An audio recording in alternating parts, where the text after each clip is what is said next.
Muy bien. Entonces, método de agrupamiento, esto es en español, sería clustering, ¿no? Y lo van a ver así en muchos lados, digamos, tratado el tema en literatura que esté en castellano, ¿no? Entonces, método de agrupamiento, ¿qué quiere decir esto? Vamos a poner un ejemplo, digamos, así gráfico como para entender de qué estamos hablando. La idea es, como siempre, tenemos un conjunto de, acá arriba está mal, es x1, x2, xd. La primera línea ya está mal esto. Bueno, ahí serían, tengo d variables y tengo n observaciones de esas d variables. Hasta acá, todo lo que habíamos visto, acá uno podría decir, hago componentes principales o escribo una de las variables en función de las otras con regresión lineal. Nada, no vamos a hacer eso, pero digamos, pero en principio la tabla es la misma de siempre. Ok, entonces, ¿qué queremos hacer con esto?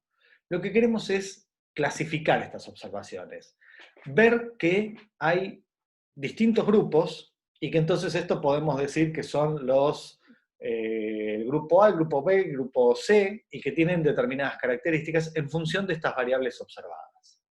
Déjenme mostrarles un ejemplo. Imagínense que son D es igual a 2, entonces vi dos variables, tengo x1, x2, grafico los puntos, cada coordenada x1, x2 forma un punto en el plano, como son dos los puedo graficar, entonces me quedan esas nubes de puntitos. Donde acá claramente vemos, si quisiéramos clasificarlo, la pregunta es, ¿cuántos grupos hay y cómo están ubicados esos grupos? Bueno, uno así a ojo puede decir, acá parece haber tres grupos, y esos tres grupos, si los coloreo, obtendría algo parecido a esto. Con ciertas ambigüedades, qué sé yo, no sé si este que está acá, que lo dibujé como verde, podría ser rojo, ¿sí? Parece que no, pero podría haber sido. ¿Está bien? Entonces, acá tengo una idea de cómo son los tres conjuntos en los que separé a mis observaciones originales. Por supuesto que esto podría haberlo hecho en el espacio, con un poco más de trabajo, y no más. ¿Está bien? Si tengo 4 o 5 variables, ya está, perdí esta posibilidad. Por ahí lo que puedo hacer es proyectarlos, es decir, graficar x1 y x2, x3 y x5, x4 y x2, qué sé yo, y hacerlos de a pares y de ahí ver. Pero se me va a perder información, o sea, no está claro cómo manejar todos esos gráficos al mismo tiempo. Entonces queremos ver, este es el problema, la idea de separar en bolsas a mis puntos, ¿sí? Donde pueda pensar que entre sí, todos los que están del mismo color en este gráfico, comparten alguna característica parecida y se diferencia sustancialmente de los anteriores. Por supuesto que esto se presta a mucha subjetividad, ¿está bien? Y vamos a ver que hay distintos métodos y pueden llegar a cosas diferentes, inclusive el mismo método, partiendo de, digamos, elecciones que uno tiene que hacer distintas, puede llegar a distintas respuestas. ¿Está bien? Entonces, como cualquier problema, uno podría decir, siempre la clasificación es un problema difícil y, digamos, hay que hacer mucho esfuerzo para hacerlo bien. Pero acá tratamos de ver, a partir de variables numéricas, ¿sí? De observaciones que se pueden cuantificar, cómo podemos hacer una clasificación de esas observaciones, de esos individuos que estamos midiendo.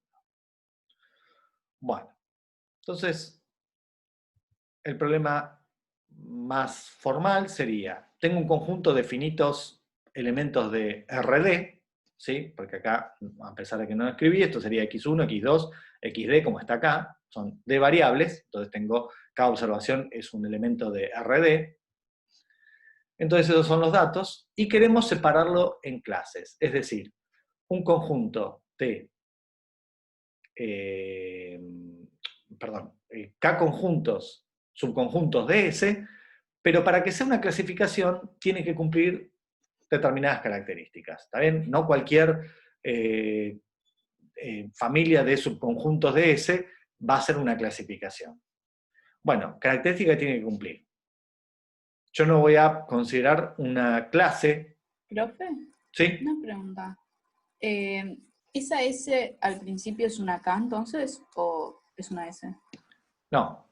Esto es el conjunto de puntos. Por ejemplo, acá sería todos estos puntos x1, x2. Todos estos puntitos. Qué sé yo, Ok. el 1, 0, el menos 0, 5, 3, todos esos pares forman un conjunto finito que es el conjunto S. Y K es la cantidad de subconjuntos en los que separo. En este problema, ese sería, qué sé yo, no sé, acá creo que había, no me acuerdo cuántos puntos puse, creo que puse 150 en total, ¿sí? 150 Ujú. sería el N, el D es 2, porque tengo dimensión 2, N es 150, creo que acá había 150 puntitos, y K sería 3. Yo lo voy a separar en 3 conjuntos. ¿Está bien? Ah, ok. ¿Cuánto vale este K? O sea, esto viene con la cantidad de variables que medí. ¿Qué dimensión tiene? Bueno, si yo medí 3 cosas, estoy en R3. Si medí 5 cosas, estoy en R5. La pregunta, ¿qué tamaño tiene S? ¿Cuántas observaciones? ¿Cuál es el N grande? Bueno, eso tiene que ver con la cantidad de observaciones que hice, con la cantidad de individuos, entendido por individuos no personas, ¿no? Individuos, objetos que haya medido. Eh, Tiene que ver con la cantidad con el experimento, con la cantidad de observaciones que tenga. El problema es K. ¿En cuántas bolsas separo? Acá yo dije, a ojo, separo en 3 y los coloreo. Y hice esto. Pero perfectamente este K podría ser un motivo de discusión. ¿Está bien? Y el método que vamos a ver hoy, el punto más débil que tiene es que la elección de K no es automática, se la tenemos que decir nosotros. ¿Está bien? Pero ¿en cuántas bolsas distribuyo mis elementos, mis observaciones? Eso es algo que debe ser discutido. ¿Está bien? Bueno, entonces, lo que es seguro es que no importa la clasificación que haga, no puedo considerar una clase vacía. Porque si no, estoy diciendo, bueno, yo clasifico en estas 5 clases, pero en esta no hay ningún individuo. ¿Está bien? De alguna forma lo que nos están diciendo es, bueno, si vamos a hacer una clasificación de animales, no incluyan una clasificación que sea unicornios o dragones, ¿está bien? No consideren cosas que no tienen elementos. Entonces, eso es, ninguna clase puede ser vacía. No pueden tener elementos en común. Una clasificación no puede ser ambigua. Y decir, bueno, esta observación, bueno, es de la clase de tal, pero también puede ser de la clase de tal otro. No, está en uno o está en otro. ¿Está bien? Somos estrictos en eso. Lo cual puede ser un problema. ¿Está bien? Hay cosas que son difusas, pero nosotros cuando decimos que vamos a clasificar, un punto está en una bolsa o está en otra. No puede estar un poquito y poquito o las dos. No, ninguna de esas respuestas es admisible. Y lo que uno espera, uno lo puede hacer esto, hasta acá es arbitrario. Uno dice, esto es matemática, entonces agarro un conjunto finito y lo separo en K subconjuntos no vacíos y disjuntos. Bueno, pero acá lo que se trata es de que los elementos que están en en un mismo subconjunto C, en una misma clase, sean todos parecidos entre sí, compartan alguna característica, ¿sí? Y que sean diferentes de los demás. ¿Está bien? Por supuesto que esto se podría hacer, y de hecho componentes principales se usa para esto, uno dice, paso de las variables X que están correlacionadas a las variables Z no correlacionadas. Y uso las variables Z para clasificar, y me puede ir mejor que con las variables originales. ¿Está bien? Entonces, componentes principales, una de las aplicaciones que tiene es clasificación. Nosotros no lo incluimos, pero es una de las posibles aplicaciones de todo lo que vimos en la semana pasada. Bueno, y esto es lo que habíamos dicho, lo último que habíamos dicho, esto. Los que están en el mismo conjunto pensamos que tienen que tener características comunes y tienen que ser diferentes de los que están en otra clase. ¿Está bien? Bueno, simplemente como un ejemplo de no clasificación, Borges alguna vez escribió algo que es la enciclopedia no me acuerdo, de China, no es de los animales, de los elementos benévolos, o algo así, que hace una clasificación que viola todas las características de una clasificación. ¿Saben? De hecho, hay un artículo viejísimo en la revista Investigación y Ciencia, donde alguien comenta que en ese cuento, la clasificación que propone viola todo lo que debe cumplir una clasificación. Hay algunas que no están acá, que son implícitas, que es la objetividad, la capacidad de, o sea, como todo lo científico, de ser mensurable y ser objetivo, o lo más objetivo posible, que sea independiente de el observador, las variables. Entonces, con respecto a todas las que están acá explícitas y las implícitas, Borges destruye una por una con esta clasificación que, bueno, se los dejo después para que lo lean, que a mí me resulta divertido. Todas las cosas, por ejemplo, cuando dice, no sé, animales, está clasificando los animales y los que de lejos parecen moscas. Claramente esto tiene una subjetividad, digamos, o los que acaban de romper un jarrón, donde, digamos, esa clasificación, esa clase es completamente dependiente del tiempo, ¿no? Entonces, fabulosos, donde se supone que si hay fabulosos es vacío, pero por un lado tiene fabulosos y por otro lado tiene sirenas, ¿no? Donde las sirenas caerían dentro de fabulosos, entonces aquí es una clase incluida dentro de otra. Entonces, digamos, esto puede parecer una tontería, pero no lo es, porque dice todas las cosas que pueden estar mal en una clasificación. ¿Está? Bueno, esto no importa, es un comentario. ¿Cuál es el método inicial que vamos a proponer para clasificar? Bueno, se llama K-medias y tiene que ver con mínimos cuadrados. ¿Sí? Nosotros vamos a medir las distancias como distancias euclidias. ¿Sí? Podríamos cambiar esa noción. A ver, esperen que hay una pregunta. Eso, ahí está. Emporio Celestial de Conocimientos Benévolos. Ese es la enciclopedia. Bueno, entonces uno tiene estas clases y las va a encontrar por distancias euclidias, ¿no? La norma usual, la distancia entre puntos de RN, de RD, yo voy a considerar que todos estos son puntos de RD y voy a decir que pertenecen a la misma clase cuando están cercas en sentido de distancia usual, distancia euclidia. Entonces, en el problema de K-medias, el K es dado. Alguien me dice, quiero separar este conjunto de puntos en 3 clases, en 4 clases, en 6 clases. ¿Está bien? Por supuesto que esto después va a dar lugar, después vamos a ver, a un criterio parecido de componentes principales con cuántas variables quedarse.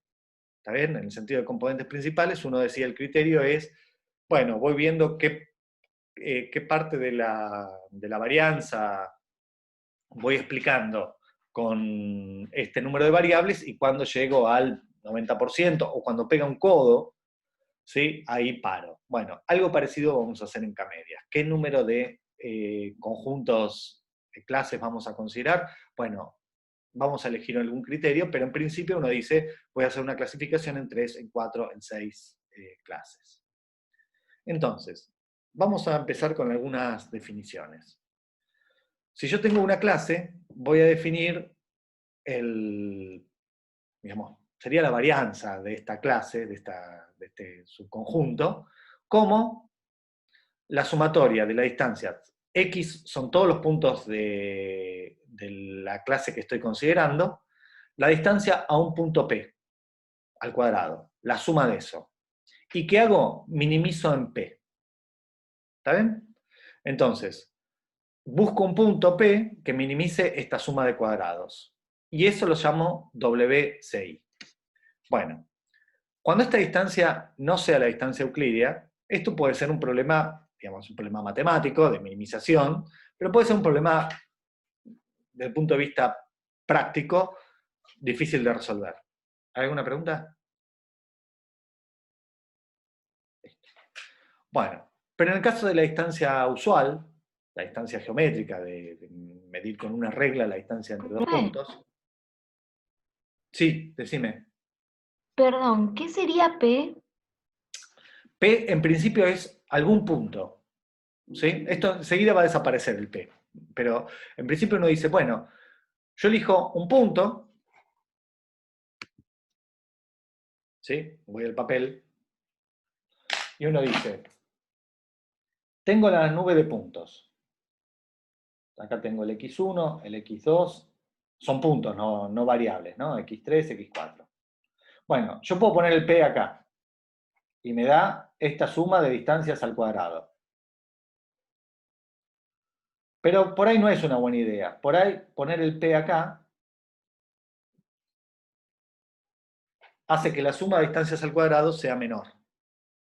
¿Sí? Entonces yo lo que busco es el vector P, el punto P, de R2 sería en este caso, RD en general, que la suma de estas distancias al cuadrado sea la mínima posible. Y a ese valor mínimo lo llamé W de la clase. ¿Sí? P es una variable, un punto variable, que lo elijo para que minimice esta cantidad, esta suma de cuadrados. Bueno, es bastante sencillo mostrar que el P, si la distancia esta fuera cualquier cosa, una distancia rara, que yo me invento para medir la distancia entre puntos, bueno, puede ser que sea difícil de calcular, pero siendo la distancia usual, esta distancia es lo que se llama el baricentro, ¿sí? El mínimo se alcanza en un punto conocido, el P no lo tengo que considerar ahora como habría un P que hace mínima esa distancia, sino que es el baricentro, y el baricentro es el promedio. El promedio, ojo, estos son vectores, entonces sería el promedio de cada componente. Este simbolito, numeral CI, ¿no? Esto que aparece en los teléfonos, es en realidad el símbolo de numeral o cardinal, que es la cantidad de elementos que tiene. ¿Está bien? Si CI tiene 8 elementos, esto sería 1 sobre 8. Estoy sumando 8 cosas y estoy dividiendo 1 sobre 8. Ojo que estos son vectores, y entonces sería el promedio de cada coordenada. Entonces, en este caso, en el caso que mencionamos recién, este P, que lo llamé B de baricentro, este B sería el promedio que se forma, sería x11 más x12 más x13 más x14 dividido 4. Pero esta es solamente la primera componente. La segunda sería x segunda componente, observación al revés. Esto es observación 1, segunda componente. Ah, acá lo puse al revés. Bueno, perdón, empiezo de nuevo porque escribí mal. La convención es la primera coordenada, el primer índice dice qué observación y el segundo qué variable, qué componente. La primera componente de la primera observación, la segunda observación, primera componente.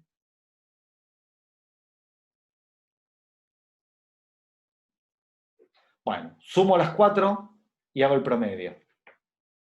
Dividido por 4, ¿no? Sumo las 4 y dividido por 4. Y la otra sería la primera observación, componente 2, segunda observación, componente 2, tercera observación, componente 2, cuarta observación, componente 2, todo esto, como son 4, dividido 4.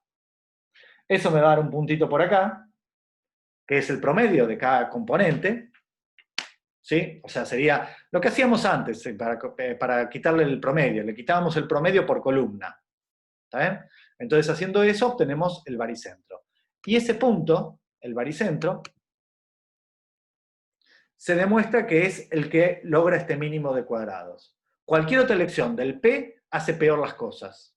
La elección correcta es el baricentro. ¿Está bien? si se acuerdan, no sé si si se sigue dando esas cosas, pero cuando nos enseñaban geometría en la escuela secundaria, un triángulo tenía un baricentro, ¿sí? Que era hacer un tercio de las coordenadas de un vértice, un tercio de las coordenadas del otro, un tercio de las coordenadas del otro. Y era un puntito ahí que estaba en el medio. Que si, por ejemplo, fuera un triángulo, digamos, de algo material, imaginemos que recortamos en una chapa un triángulo. ¿Dónde está el centro de masa? Si suponemos que la lámina es uniforme, digamos, un material uniforme, del mismo espesor, qué sé yo, ¿qué es el baricentro? Es el centro de masa de esa chapita. ¿Está bien? Bueno, ¿hay alguna pregunta? B es 2D porque tu plano es 2D, ¿no? Sí, por supuesto.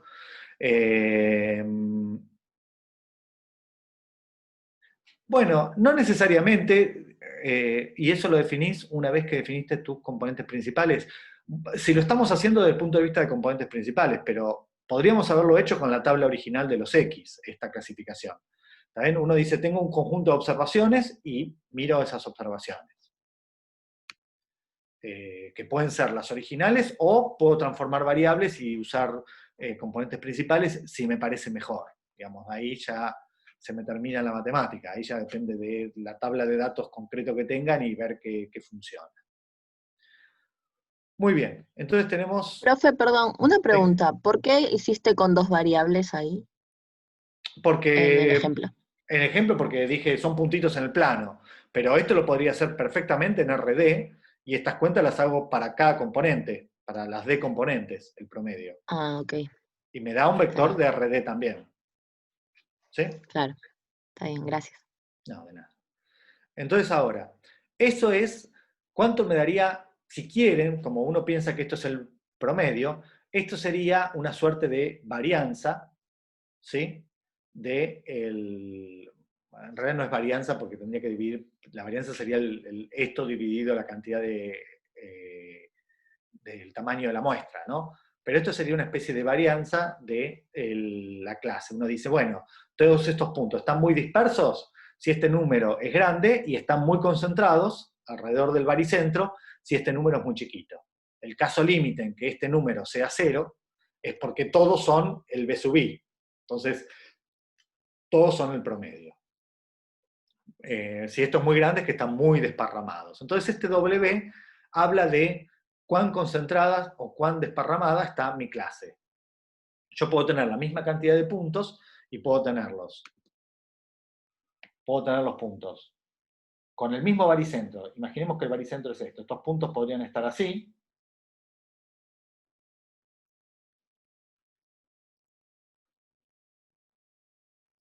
Este sería B.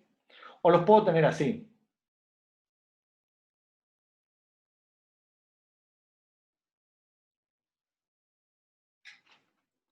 ¿Sí? Entonces acá el W del conjunto formado por el X1, el X2, el X3 y el X4 va a ser más grande que el W del conjunto formado por estos otros 4 puntos, que están mucho más concentrados cerca de su promedio.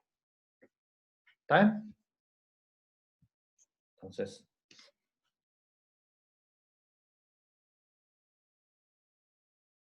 el W se calcula para cada clase por separado, es decir, ya tenés que tener definido de antemano el valor de K. Sí, ahora está bien la pregunta porque tiene que ver con lo que vamos a hacer ahora. O sea, nosotros básicamente lo que decimos es, esto es, podríamos decir, la varianza o la dispersión, digamos, entre cada clase. ¿Y ahora qué consideramos? Todavía se supone que uno dice, agarra una clasificación cualquiera. ¿Cómo evalúo cuán buena es esta clasificación? Bueno, esta clasificación va a ser buena si todos estos numeritos son chicos. ¿Por qué? Porque lo que están diciendo es los puntos de una misma clase se parecen mucho. ¿Está bien? Y entonces lo que hago ahora es definir el W de la partición, ¿no? De esta separación en clases que hice. Esperen que hay preguntas. Está bien. Eso ya la respondieron a la pregunta de qué significa el CI. El CI es la cantidad de elementos, ¿sí? Todos estos conjuntos con los que estamos trabajando son finitos, entonces esto es un número finito siempre. Bueno, entonces, ahí estamos. Uno define el W de la partición, es decir, define el W de cada clase y hace la sumatoria de los W de cada clase. ¿Está bien? Entonces, eso es el W, la suma de cuadrados, podríamos decir, de la clasificación. Sí, de la separación del conjunto de observaciones en estas K clases. Bueno, entonces, ¿en qué consiste el método de K-medias? Consiste en minimizar esta suma de cuadrados. ¿Sí? Uno dice que esta clasificación es mejor o peor mientras este W dé más grande o más chico. ¿Está bien? Entonces, ese es el trabajo que vamos a hacer. Hoy se lo vamos a dedicar a ver cómo funciona este conjunto, este método de K-medias, qué propiedades tiene, qué ventajas o desventajas frente a, digamos, a hacerlo a mano, porque no tenemos otro método por ahora, y qué debilidades tiene que tenemos que, digamos, arreglar cambiando de método. Bueno, entonces este es el problema. El K se supone que es conocido. Yo voy a separar en K bolsas, ninguna vacía, y voy a tratar de que este W de esa clasificación sea lo más chico posible. Bueno, entonces ahí buscamos eso es lo que acabo de decir, las K clases que minimicen esto, ¿sí? Y uno dice que si esta es óptima, uno lo que dice, acá está una pregunta que recién me hizo Franco. Uno dice, bueno, lo que Franco preguntó es, si yo estoy calculando los baricentros, es porque yo ya tengo hecha la clasificación. Correcto. Pero esto lo vamos a usar para hacer un algoritmo iterativo. ¿Está bien? Entonces, uno dice, si yo conozco la clasificación, digo, parece que, digamos, como muchas veces en matemática uno dice, busco alguna cosa. Bueno, si yo ya lo conociera, y alguien podría decirnos, bueno, pero si ya lo conoces, terminó el problema. No, pero lo que pasa es que queremos encontrar propiedades que después nos permitan, cuando no lo conozcamos, saber qué propiedades tiene que tener y buscar esas propiedades. ¿Está bien? Como cuando uno dice, bueno, si yo tuviera un mínimo de la función, la derivada tendría que ser 0. Entonces empiezo por buscar los puntos que cumplen derivada 0. De alguna forma, eso es lo que estamos haciendo. Si minimiza, si yo tengo una clase que minimiza, tienen que cumplirse ciertas características de esa clase, de esa clasificación. Entonces voy a buscar una clasificación con esas características. ¿Está bien? Sería el equivalente moral a derivada igual a 0. Que lo que me dice es, bueno, derivada 0 es una condición necesaria, tal vez no sea suficiente. Entonces, lo que nosotros vamos a hacer es ver que una clasificación óptima, en el sentido que minimiza W, tiene ciertas características de estabilidad. Entonces vamos a buscar una clasificación que cumpla esas características de estabilidad. Tal vez no sea la óptima, pero sí por lo menos tiene esta característica de estabilidad. Esa, entre comillas, derivada igual a 0. ¿Está bien? Entonces ese es el objetivo. Vamos a descubrir qué propiedades tiene que tener una clasificación que minimiza el W, para después ver cómo buscamos esas características dentro de una clasificación cualquiera. Entonces, primero, supongamos que esta es óptima. Entonces, si yo digo, calculo los baricentros, de la manera que lo hicimos, que lo mencionamos recién, para cada clase calculo estos promedios y me da los baricentros, y entonces es obvio que un punto pertenece a una clase si la distancia a su baricentro no es más chica que a todos los otros baricentros. ¿Está bien? ¿Por qué? Porque, imagínense, vuelvo al dibujito de estos. Imagínense que agarro este verde, ¿sí? El baricentro debe estar por acá, después tenemos un gráfico 2D para donde esto está hecho. Pero supongamos que este verde yo lo pinto de azul. Digo, este pertenece a la clase de los azules. Fíjense, todo lo demás igual. Solamente a este lo pinto de azul. Está claro que estoy haciendo mal las cosas. Porque todos los demás, la suma de cuadrados va a dar lo mismo. Todos los rojos al centro de los varirrojos, todos los verdes al centro de los verdes, todos los azules al centro de los azules, salvo este que antes hacía la distancia al centro de los verdes, y ahora voy a hacer al centro de los azules, que está mucho más lejos. Entonces está claro que estoy haciendo mal las cosas. ¿Está bien? Que lo mejor es, una vez que,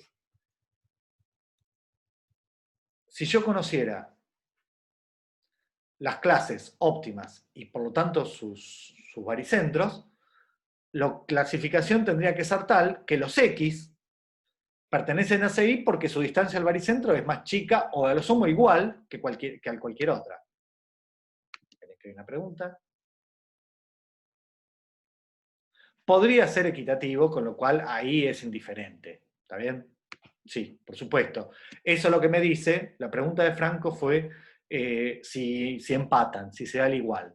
Y bueno, si se da el igual lo puedo poner de un lado y lo puedo poner del otro. Ojo con eso, que puede ser que el baricentro sea, o sea, puede ser no, el baricentro es BI porque X está ahí. Y si al X lo cambio, digo, ah, bueno, esta distancia es igual, entonces lo paso a la clase de los Jotas. ¿Sí?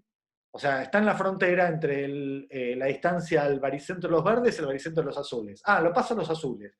Bueno, pero al pasarlo a los azules cambia el baricentro de los dos. Y entonces ahí puede ser que la nueva clasificación no sea óptima. ¿Está bien? Ojo con eso que todo cambia.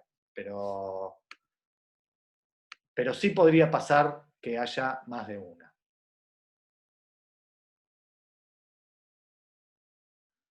Sí, podría tener uno muy alejado que no influya tanto. Sí, la respuesta es sí. Por supuesto que estos podrían empatar y uno estar muy lejos y cuando lo cambie, sí. Digamos, estamos empezando a ver qué cosas pueden pasar y digamos, hay muchas cosas, situaciones de empate. ¿Sí? Bueno. Por otro lado, si conozco los baricentros, puedo clasificar. ¿Está bien? Por otro lado, si puedo clasificar, conozco los baricentros por lo que dijimos recién. Yo tengo que elegir, si ya en la clase se supone que esto es óptimo, el mínimo de los cuadrados se va a lograr cuando en cada clase, en vez de poner un P cualquiera, considere el baricentro. ¿Está bien? Muy bien. Entonces, conociendo los ECAP, puedo contar los baricentros. Es decir, es un poco tramposo esto. Si yo conociera la clasificación óptima, si conociera los baricentros, la clasificación óptima, conozco la clasificación óptima, con las objeciones que dimos recién, ¿no? Que podrían empatar y uno podría clasificarlo de un lado y del otro, pero teniendo en cuenta que eso puede cambiar los baricentros. Y por otro lado, si conozco las clases, conozco los baricentros. Es decir, si conozco parte de la información, obtengo la otra. Muy bien, entonces esto me lleva a un algoritmo recursivo que, siendo finita cantidad de puntos, en algún momento va a tener que parar. Por supuesto, si la cantidad de puntos es 100 millones, nadie me garantiza que pare rápido, ¿no? Puede ser que pare en una cantidad grande de pasos. Pero K-medias, si algo tiene de bueno, es que es bastante rápido, bastante fácil de implementar y rápido. ¿Está bien? Tiene otros defectos.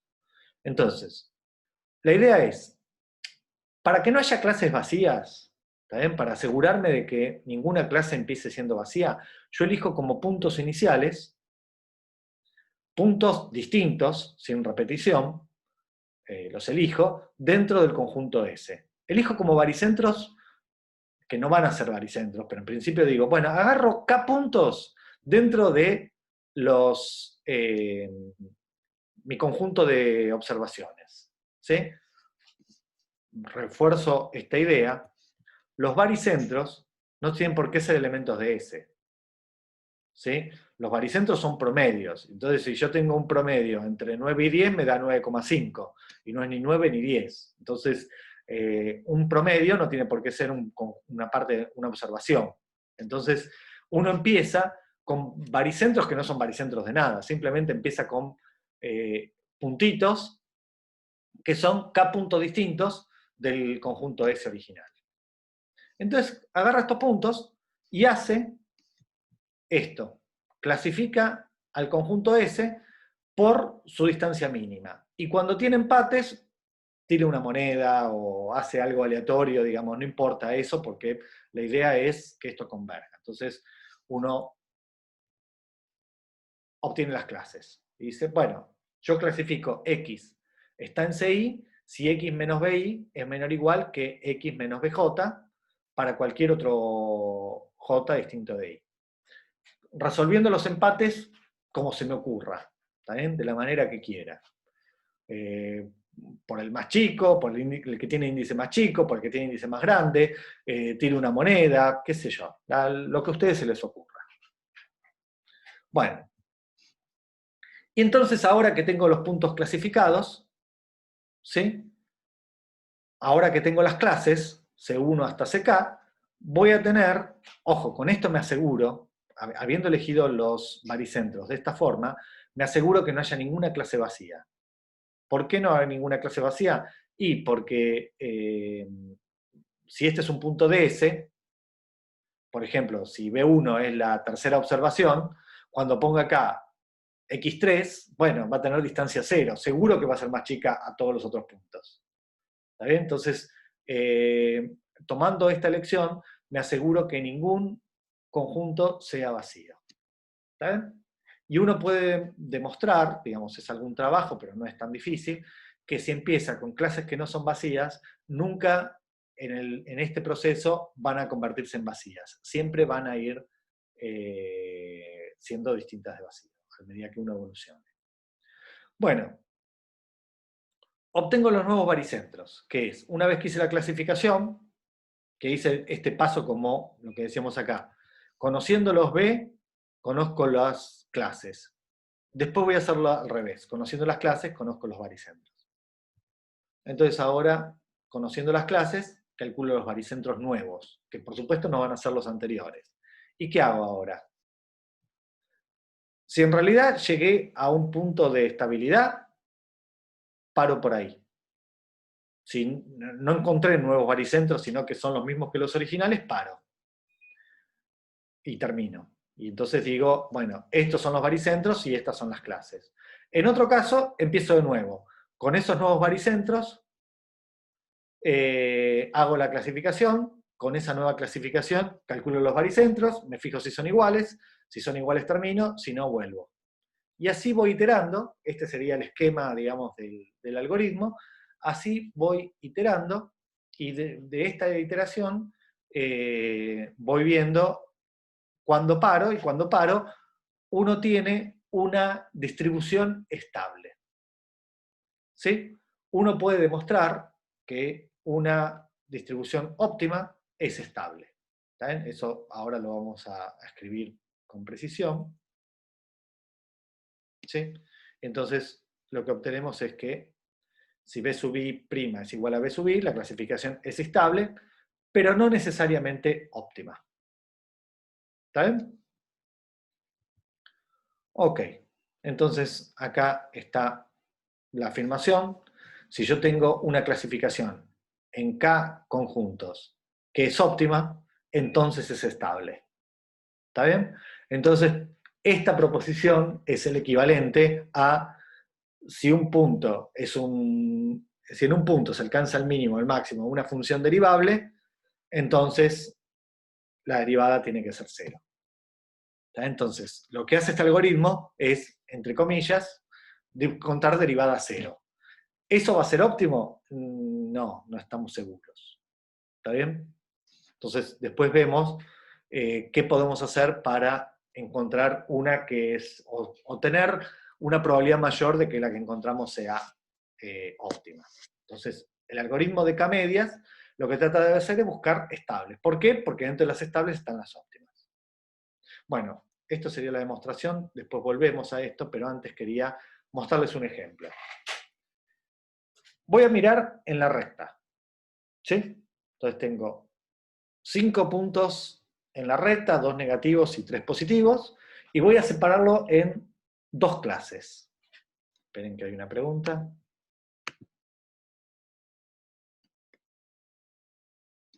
Me preguntan cómo se eligen los baricentros originales acá, en paso 1. Se eligen como puntos aleatoriamente, puntos dentro del conjunto S. Imagínense que tengo, qué sé yo, es un vector de puntos, ¿no? Es un array de puntos de RD. O sea, tengo una matriz de n filas y d columnas. Bueno, elijo k filas, o sea, k observaciones, al azar. Entonces elijo, digamos, k números enteros distintos, entre 1 y n, o entre 0 y n-1, digamos, si están en Python, y esos los elijo como esas observaciones son las que son los primeros baricentros. Con eso me aseguro que las clases originales no sean vacías, porque por lo menos van a tener a esa observación dentro de esa clase, y a partir de ahí empiezo a iterar. ¿Está bien? Entonces los elijo aleatoriamente, k puntos distintos. Uno podría decir, elijo los k primeros. Bueno, está bien, sí, podemos elegir los k primeros. Digamos. Puede ser que eso haga más larga el camino, no lo sé, digamos. Pero uno tiene que elegir k puntos dentro de ese. ¿Está bien?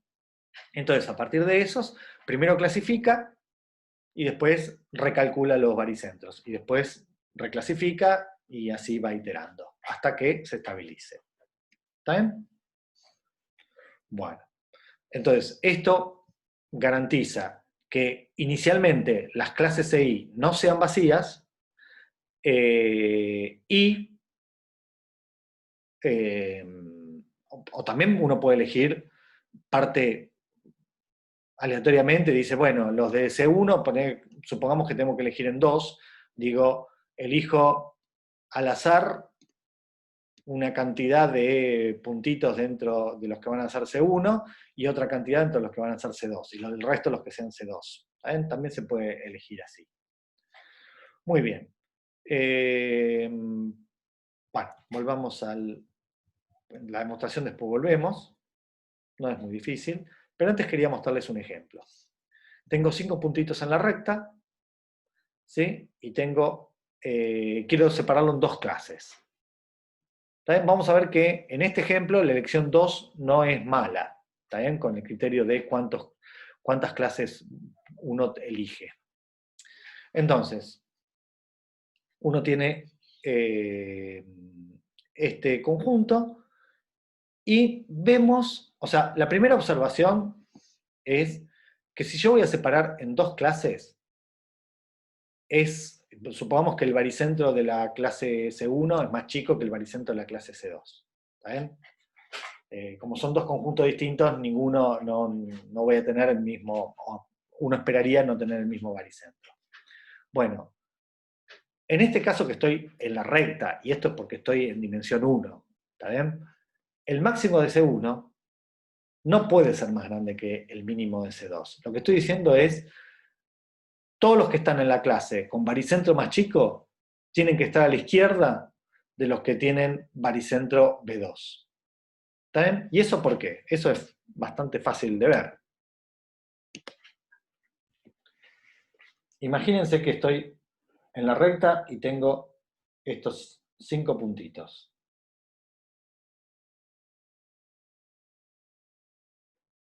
Cinco, lo que ustedes quieran. Imagínense que yo digo que la clase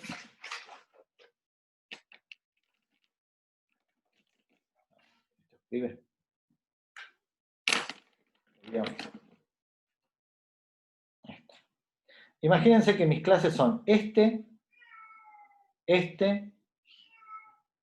y este. Y por otro lado tengo este y este. supongamos que hago este me da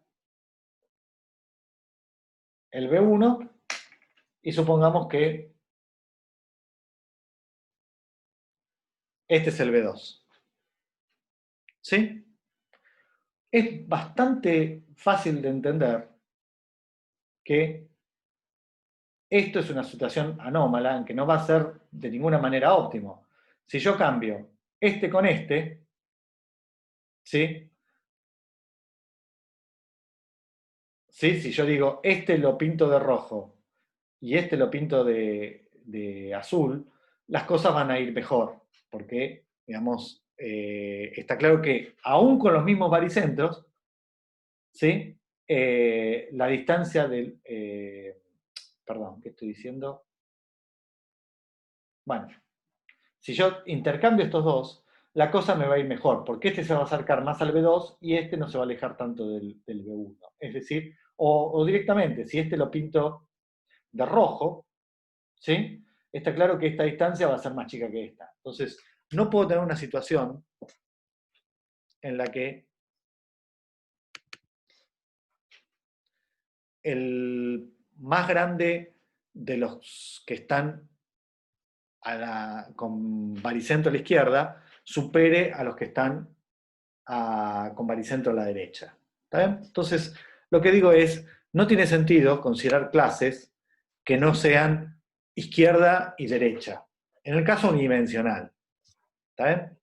Entonces, observando eso, lo que digo es, las clases razonables podría incluir todas, ¿no? Porque de hecho, siendo 5 elementos, yo puedo hacer toda la separación en dos conjuntos no vacíos posible. No es muy difícil de listar. Pero sería mucho más largo. Entonces me quedé con esta. Por ejemplo, -2 a la izquierda y todos los demás a la derecha. -2 y -1 a la izquierda y los demás a la derecha. Los 3 primeros a la izquierda y los otros 2 a la derecha. O 4 y 1. ¿Está bien? Hay otras clasificaciones, sí, las mezcladas. El -2, el 1/5 y el 2. Y por otro lado el -1 y el 1. Pero esas no van a ser óptimas de ninguna manera, por la observación de recién. Pero si uno tiene dudas, lo puede listar las que faltan. Bueno, acá tengo calculado los baricentros, ¿sí? -2 es, si tengo -2 es -2. Si tengo el -1, el 0,2, el 1 y el 2, me da esta fracción 11 sobre 20. Si por ejemplo tengo el 2 y el -1, me da el -3 medios, el baricentro, y el otro es el 16 quintos, 16 quinceavos. Y entonces voy calculando la nueva clasificación. Por ejemplo, si tengo el -2 y el -1, 1/5, 1 y 2, me queda baricentro -2 y 11 sobre 20. Y cuando haga la clasificación, con este -2 y -11 sobre 20, por ejemplo, el -2 va a estar acá.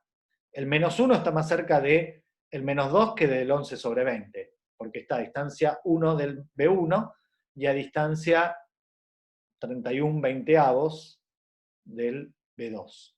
Entonces, el -1 pertenece a esta primera clase.